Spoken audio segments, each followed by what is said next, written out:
Hey, I'm Blake. And I'm Jamie. And we're Blamey. Guess so. Today we're talking about our favorite sidekicks in fantasy literature. Sidekicks are often overlooked, but they make a huge difference in stories. And so we want to share some of our favorites. Some of them are going to be iconic, and you can completely understand why. I think kind of like Jamie's first one, but others are going to be a little more obscure. So we'll jump right in. Jay, what do you got for us? Ooh, there we go. That's how you do it. Yeah. Harry Potter, quite a sidekick.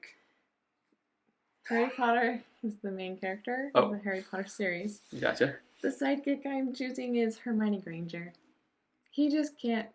He wouldn't. Nothing without Hermione. Where would we be? We were doing some research for this and looked up a Reddit thread talking about sidekicks, and somebody mentioned that it's really Hermione Granger's story. But someone else mentioned that Hermione can't be the protagonist because her parents aren't dead. Ridiculous. Anyway, I would choose Hermione out of that series for sure. She's a phenomenal sidekick, really interesting character, fun to read, and adds a lot of depth to that novel. Along the same lines, going kind of with iconic, is the Fellowship of the Ring. There's a bunch of characters in here you could probably recognize, Gandalf being one of them that could be an interesting sidekick, but truthfully, it's hard to go with anybody but Sam. He's kind of the epitome of a sidekick, and at the end, he really is kind of the hero of the story in a lot of regards. And that's kind of a theme, I think, in a lot of these, where the sidekicks sometimes are the more heroic characters in some of these situations compared to the more flawed protagonists. I'm loaning out my copy of the first, so this is the second Wheel of Time book. I'm gonna go with Matt. I think Matt is my favorite sidekick here. He's got a lot of depth to him, but I'm currently on book 6. I'll start 6 when I get around to starting 6. He's currently the character that I don't hate because everyone else just has too much, I don't know, obnoxious things going on, but I really like Matt a lot. Matt is good. I would almost argue that he's one of the main characters. Right? It's kind of an ensemble thing. And this series also runs into that same problem, right? So this is the Song of Fire, Ice and Fire. It is Game of Thrones, for those that know from the TV series. And this is the first book, Game of Thrones. This one has a plethora of interesting side characters and sidekicks. And so I'm just going to mention 3 that I think are really interesting. First is Davos Seaworth, who is the hand of the king for Stannis Baratheon first, and then eventually for others throughout the series, but not yet in the book series. Anyways, he's really interesting. Bronn of the Blackwater is another really interesting one that, again, is a little different in the book series than in the TV series. And then Jorah Mormont is also another interesting one. But the one I want to throw out that is kind of the ultimate sidekick in this book is actually Ned Stark, right? Who is actually Robert Baratheon's sidekick, right? Helps him take the throne, comes back to the hand of the king, ends up being killed. You kind of think he's the protagonist, but truthfully, he's just the sidekick for a horrible person who ends up dying anyways. But really, it is interesting how the sidekicks are kind of adding a lot of depth to these stories. Hodor didn't make the list. Hodor would have been an excellent one. I didn't think about Hodor. Again, I'm thinking about books. Hodor's had some excellent things, but his true heroic moment has yet to come out in the books. Gotcha. This might seem weird. This is A Court of Thorns and Roses. I should know the character's name. But I can remember his friend, Lucian. He's my favorite sidekick in that book. What is his name? Having not read it, there's no hope that I know. I can name names. Is it Rhysand? No, but that's, wow. How do you know that? What about just call him Reese. Nesta? What have you been reading? Yes, no, she's in there. Rizel. Oh my gosh. There's on the other monitor, there's a wiki page of Court of Thorns and Roses characters that I'm reading. I was like, where are these names coming from? Oh my gosh, it's Tamlin. Sorry. Tamlin is the... I would have got it. It's 3 more names down. Yeah. Tamlin is the main guy in this book. I don't like him, but it's his friend Lucian that I like. I think he's a fantastic friend. He doesn't get enough credit.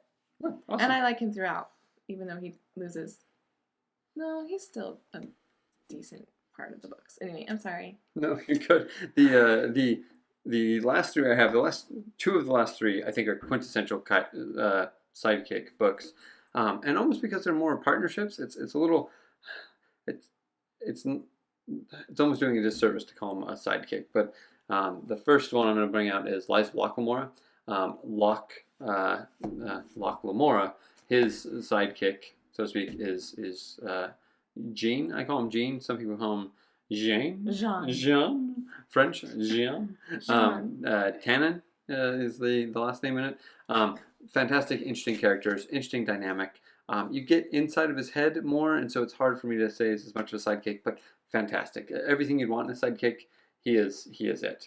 Really, really, buddy cop style, awesome relationships there. Jean or Jean, whatever you want to say it, is a fantastic character. All right, my next series is Furyborn. Mm. And in this book, there's... I really should have come more prepared. I don't remember if she's like... Can we edit this? I mean, we can. Will we? Probably anyway, not. No. All right. Her name is Ludivine. I don't know how I pronounce her name. She's the best character, probably in the whole series. I really love her. Awesome. So again, another buddy cop drama thing that in fantasy. So this is the second, maybe third book of Brandon Sanderson's second Mistborn trilogy, but it's a quadrilogy. I don't know. What do you say when there's 4 books? Quartet. A quartet. Yeah, a quartet. Anyway, so this is their quartet of books, because apparently they play musical instruments. So I think it's a quartet. Anyways, it's Wax and Wayne. So Wax is the main character. Wayne is a secondary character. Wayne is a fantastic character. Super, super fun. I also love the Wax and Wayne, like 2 sides of a coin type thing that he's got going on there. Really kind of mischievous, fun person, and a good counter to Wax's seriousness throughout the series. Awesome. My last one, I actually don't have the first book of this either because I'm loaning it. This is a book in the Ember and the Ashes series. Not my favorite series. It started out really strong and went downhill pretty quickly. But there's this character right here.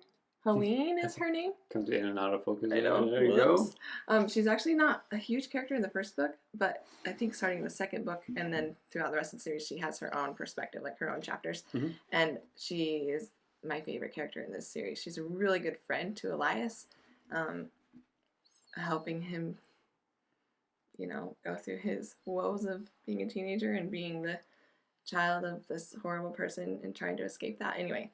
She's a really great character. Good psychic. Awesome. So my last one's a bit of a reach, but it is Kings of the Wild, and is Clay Cooper, who is actually the point of view protagonist in this book. The reason I mention he's a sidekick is because he's a member of a band, and he is kind of literally the sidekick in this. He's not the lead person in the group. He's not the hero that gets all the acclaim. He's famous for having a shield, and he's the guy that follows along and dutifully does his job and is kind of the glue of that group, as opposed to like the amazing magician mage that casts crazy spells, or the super fighter, in there. He's none of those things. He's just solid. He's the sidekick, but you get the sidekick's point of view, which makes a really interesting read, and compelling character. But at the end of the day, that's really what he is he's the sidekick. So this has been our, I guess, top 10 sidekicks in fantasy. Did we miss anybody? Anybody that you think is a sidekick? I guess the question is, who's the sidekick in this? I'm the sidekick. That's just how it works. What do you think? I mean, I would have said me, but I'm good with your answer. That works for me. All right, like and subscribe, and come back and check out our other videos that I'm sure are just as awesome and edited as this one.